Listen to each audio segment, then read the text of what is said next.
Hi, everybody. It's been great getting to know you through the introductory discussions this week, and I really enjoyed watching your videos. So the next thing that we're moving on to is a headlines discussion where you will have selected one out of 3 articles to talk about. And if you look forward ahead to the grading rubric, you'll see that there's a section for getting an exemplary on this post, satisfactory, or not meeting the criteria.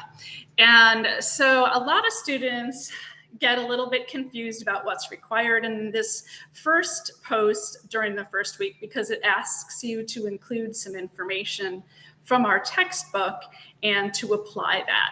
So in order to get that exemplary, you'll have to do just that. You'll have to work with the textbook. And the idea here is really to show me that you have mastered the ideas and concepts that we've covered this week. So for this week, we're really only reading the introduction to the textbook, which is pages 1 through 12.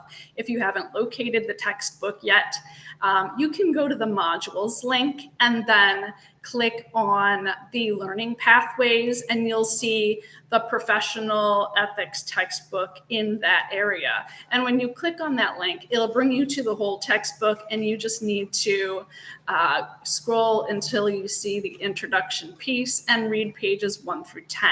And that's really all you're required to master this week. If you're feeling really ambitious, you can look at the feedback that I gave you under the What's Your Ethical Type, where I posted the links dependent on your ethical type. So I posted some extra information on consequentialism, virtue ethics, and principle-based ethics. And those are the 3 main categories of ethics that we're going to be discussing in this class. So that's what we're going to be mastering, but that's going to come a little bit later on. So for now, you're just going to need to master those first 10 pages and show me that you can apply that information in the headline discussion. And what that means is that you're going to select some quotations from the first 10 pages that you think might apply to the headline discussion. And you will need to cite those quotations inside the discussion post itself, right? The in-text citations. And then you'll need to have a full reference to our textbook at the end of your post. And so that will assure that you get that exemplary category.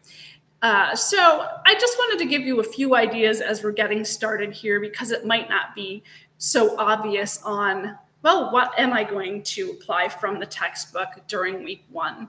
So if you go ahead to the textbook and open it up, you'll see that really what we're talking about during this first week is kind of a definition of professional ethics, what that means in the formalized sense of professional, and how that will apply. We'll be talking about how it's going to apply in a variety of situations, particularly to your job. So we'll have plenty of time to talk about how these concepts and ideas apply to your work environment. So this class is really relevant to what you're already doing in your lives. And you'll also find that you can apply these concepts to have better relationships too. So you'll be able to apply them in a variety of ways in your life, which I think is meaningful and then makes what we're studying a little bit more relevant. So if you take a look at that introduction, the book is focusing on this formalized sense of professional, and that's really for 2 reasons. It is because the other meanings kind of derive from they're appealing to some kind of version of higher standards, something worthy of additional pay or respect. Even in that 5th usage in those examples that were given, that Sam is really a really good complainer, that they're kind of loosely tapping into some common understandings of what it means to be professional. But the goal of the book is this kind of normativity, this moral foundation at the core of professionalism. So you probably all have some sort of ethical code of conduct where you work, where you're employed, and you may or may not be aware of the ethical code of conduct. If you're unaware of your ethical code of conduct in your field, you could just even do a quick Google search and get an overview, or you might even talk to your boss and say, hey, do we have an ethical code of conduct for this position? If so, what is it? If not, maybe work on developing one.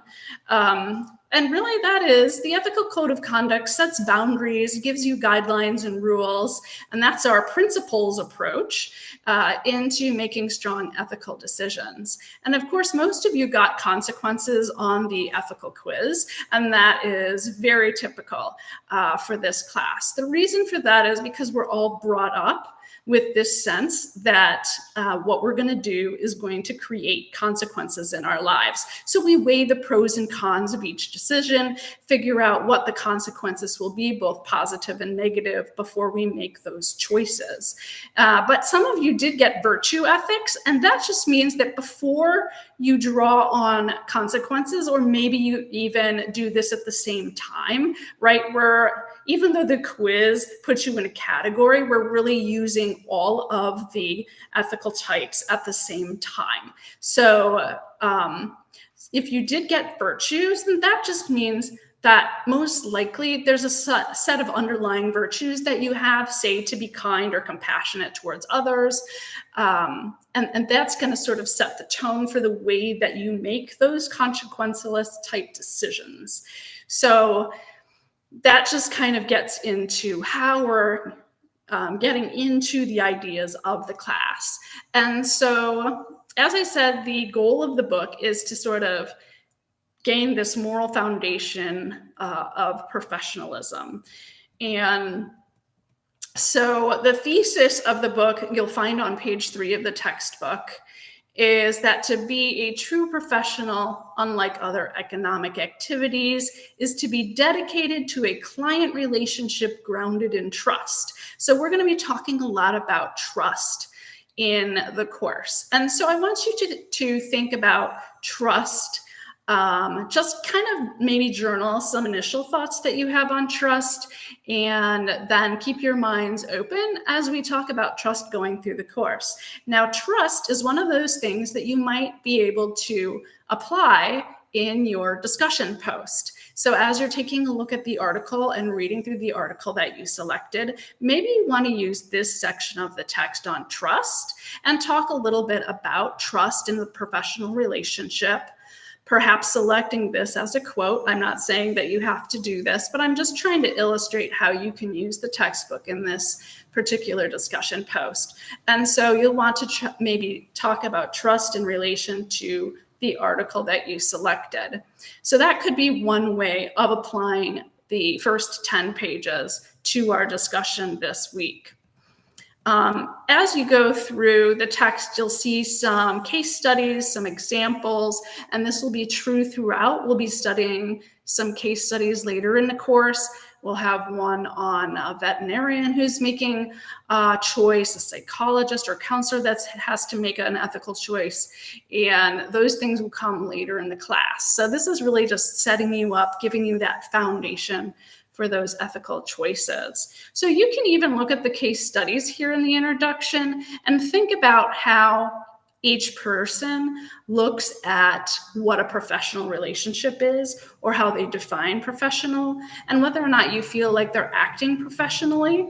And so that would be another area to address in your post. So think about the article you've read and whether or not they're acting in a professional manner. Maybe go out and do some Googling on those codes of conduct and apply that in your post.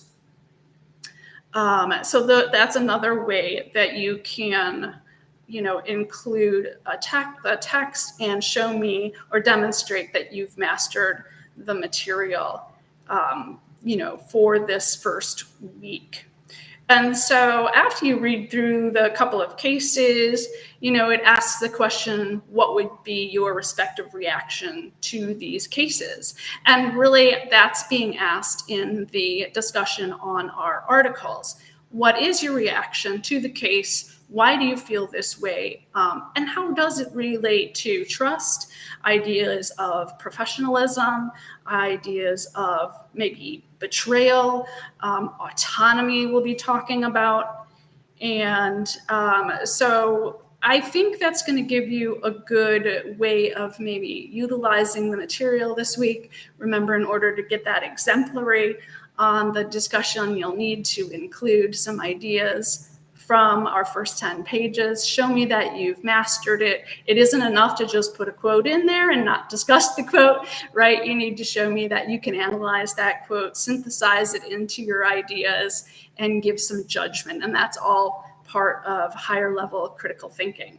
So hopefully this has given you ideas to get started and some feedback on sort of what the purpose of this section is and how it's going to apply. I look forward to reading through your posts, and I hope that you are enjoying the class so far. Good luck.